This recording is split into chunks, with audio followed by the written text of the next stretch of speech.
You want to be in my video? Yeah. Yeah, you do? Okay, let me go get you.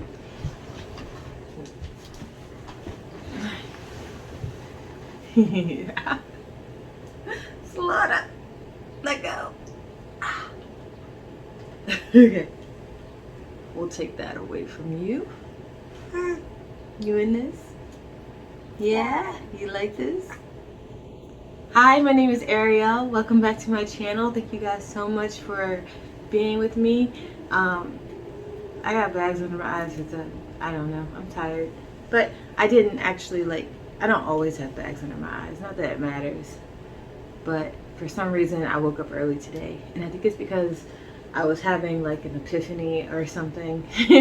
And so I woke up to this epiphany and I couldn't go back to sleep. So I look very tired. I hope you guys don't mind my tiredness. Especially since we're talking about skin conditions today.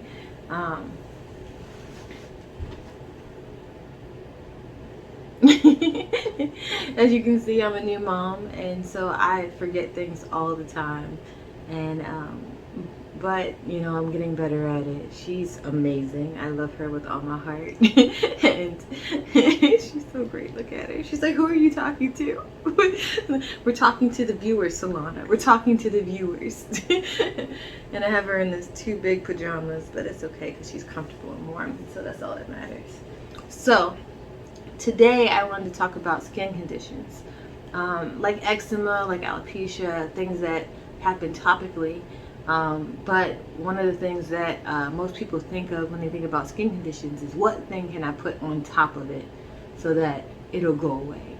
But putting something on top of your skin that's starting from within your body is kind of, it's meaningless. You put the thing on your skin, it's going to come back because you didn't try to fix the problem that's going on inside your body, you know? So if you don't fix the problem that's going on inside your body, you won't be able to fix the problem that's manifesting on your skin. And one thing that people don't really speak about that much is that the skin is the first line of defense in your immune system. So technically your skin is kind of a part of your immune system. And so what happens is when you get a cut, your immune system responds because that first line of defense is gone, and it sends, you know, different types of T cells. It sends different types of T cells into your body, to that specific region. And what it might do is the cytokines might release their toxins to kill any bacteria in the area, which causes a inflammation reaction, that burning, that itching thing that might happen to your cut that you got. And then you know, all the other ones start fighting everything else, and you have the part of your body that heals, the like coagulation of the blood in that area, so that your body can heal that wound, right? But what happens when there's no irritation on the skin?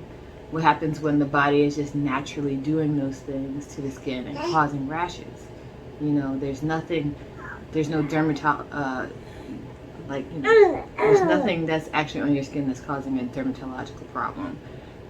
That's when you have things like eczema and you have things like alopecia. The body is doing those things without actually having any problem. So you'll find that people will get like some type of cream to deal with it, and it will go away for a little bit, but then it comes back, you know. And so what's causing this? And so one of the things that you okay? One of the things that most people don't realize is a problem is that they may be allergic to something that they're eating. And allergic, not in the sense that you go to the immunologist and they check it and you find out, oh, I'm allergic to that thing. It's more like your body is rejecting it, so now it's messing up your immune system. It's like your body doesn't like it, but it's not causing an allergic reaction. You know what I'm saying? So it's like people who have a gluten intolerance versus people who have actual celiac disease. People who have actual celiac disease will have like a lot of physical obvious things that are wrong, whereas someone who is gluten intolerant won't know that they're gluten intolerant until they realize that it's changing the way their body processes their foods. It's not causing any inflammation in the body, but the body is acting slower and not acting the way it's supposed to from them eating it. Which is like, because this is such an, like, it's not a phenomenon that's really in the medical, there is some articles on it. There's not a lot of articles on it, on the idea of people having problems with a specific thing without there being a full-blown allergic reaction to it. So you may not have a full-blown reaction to certain things. So it's important, one, like outside of the herbal things I'm going to talk about soon, it's important to, one, figure out what's causing your problems. It could be cheese. It could be, you know, you may have a problem with pineapples, or, you know, and you don't have any real problems with the things. Like, you can eat them. They don't cause you to itch or cause any weird reactions. But your body is rejecting it, and it's foreign. It has foreign pieces in your body that your body is not happy with. So it is dispatching your immune system, which doesn't have anything to attack. And so it may cause a rash on your skin or something like that. So figure out which foods are causing the problem. Most of the time, it's like cheese or something with gluten in it, or, you know, like some type of meat, like not all meat, but like maybe one kind of meat or whatever. You know, just figure out what it is for your body. And I think that's the most important thing, because most people have different problems. Am I boring you? I'm just kidding. I don't care. She gets it every time. Most people have different problems with different things. Their bodies can tolerate different things. And I think when it comes to the perfect diet for someone, it varies from person to person. Each person has their own specific thing that they can have and they can't have. And there are ways to tell, but we won't get into that in this video, because that's not what this video is about. So anyway, so I have a list of 5 herbs. I'm going to go pretty quick and just explain why these herbs are good for helping with these problems. And there will be some that are internal, obviously, because like I said, it's an internal problem and an external problem. So, and some of them will be external, because you still do need to soothe the problem. You know what I mean? So there will be some external stuff and there'll be some internal stuff. So the first one I have on the list is burdock root. You've probably heard of it multiple times. You've probably heard of burdock root multiple times, and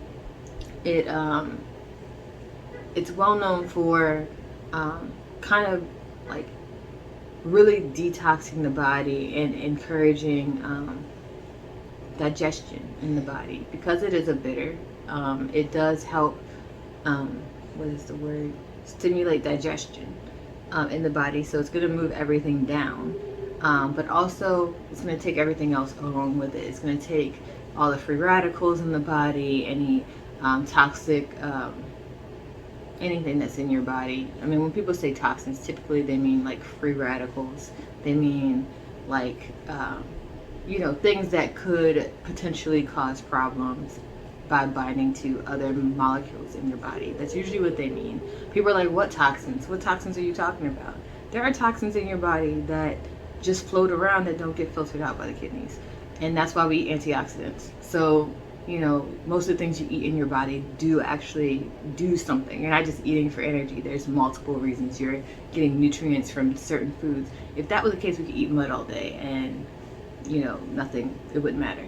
You know, like that's not, you know, food serves a purpose, and then each food that you eat does have like a really good purpose. So anyway, burdock, antioxidants, helping to get rid of toxins in the body, things that aren't being filtered, cholesterol in the heart, things of that nature. Burdock root. The next thing on the list is ginseng. Ginseng is another bitter. It's super bitter, so it does stimulate your digestion. What you're going to want to do is you want to get all the stuff that's in your body out. If you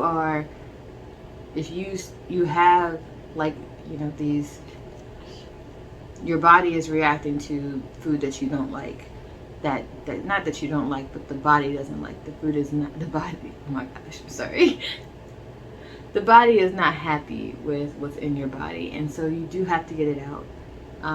Whatever it is that's causing these reactions, you're going to want something to cleanse out your body and help stimulate digestion. Now, it stimulates digestion in a way that, you know, it's not going to make you like have diarrhea or anything like that. It's stimulating digestion by telling your body, oh, you have this bitter thing, we need to get everything out, we need to make sure we move everything. So it's going to be a very slow move unless you have a very active digestive system, in which case it might be a very fast move.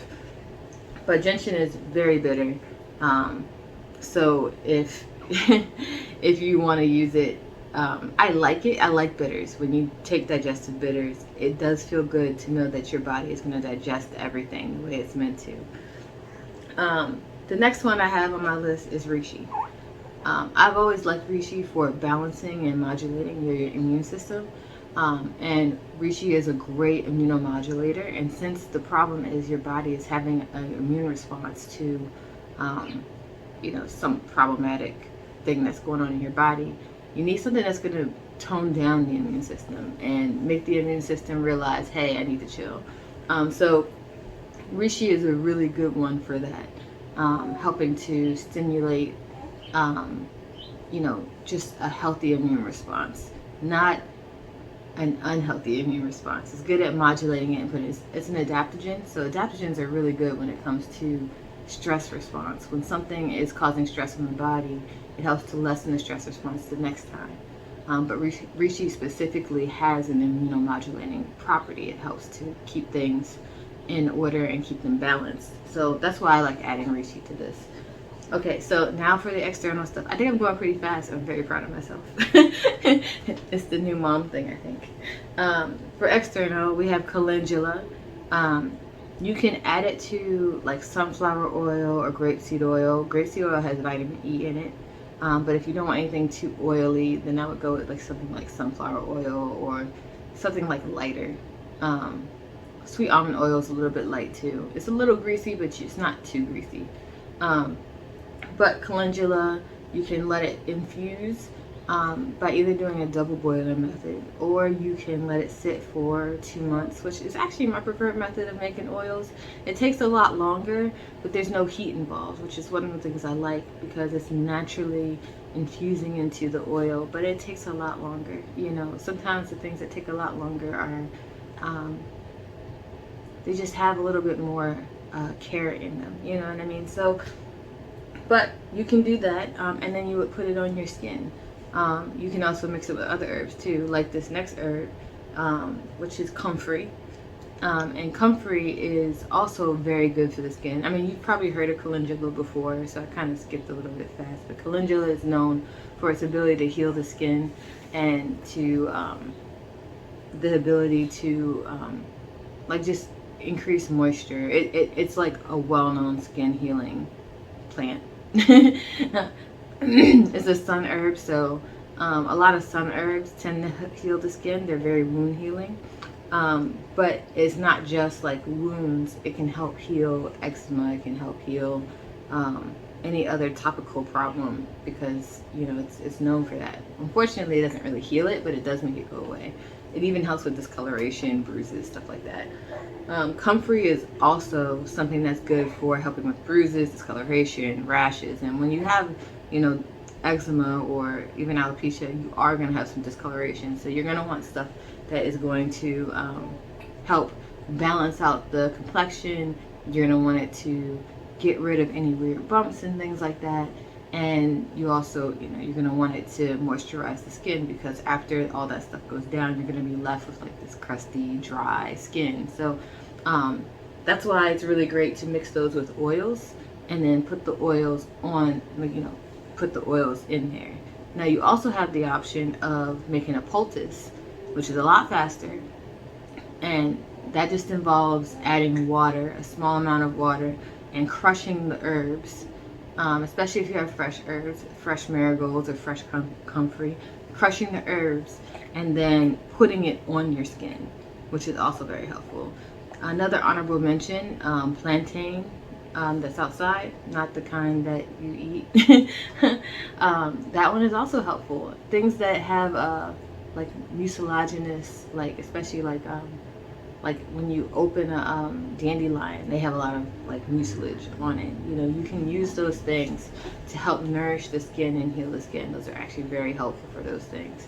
But so those are really good additions to the calendula and the comfrey to help boost what they're doing. But otherwise, calendula and comfrey are well known for helping with specifically eczema. Girl, are you eating my sweater? You're eating your own.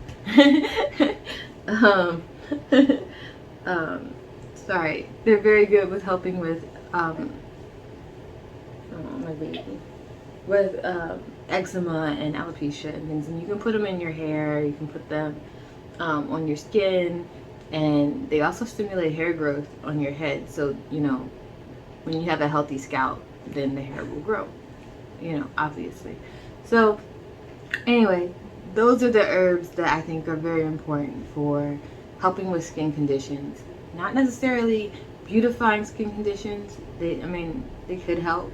Those aren't like beauty things, but they're very good for helping regulate the body, release toxins, regulate the immune system, and then also skin healing. If you have any more questions for me, leave them down in the comments. If you have any things that you request to have a video on, please feel free to leave them down in the comments as well. If you haven't already, please like and subscribe to my channel. I really appreciate all the people who stayed here in the months that I've become a mom. Right after I said I was going to make the last video. Are you okay? Right after I said I was gonna make the last video, I went into labor and I had my baby, and then she was early by a month, and so she was in the NICU for a while, and then it was just really difficult for me to make another video. She loves my paintings a lot, and so that's what you see. She's staring at them and you know, looking at them and loving them.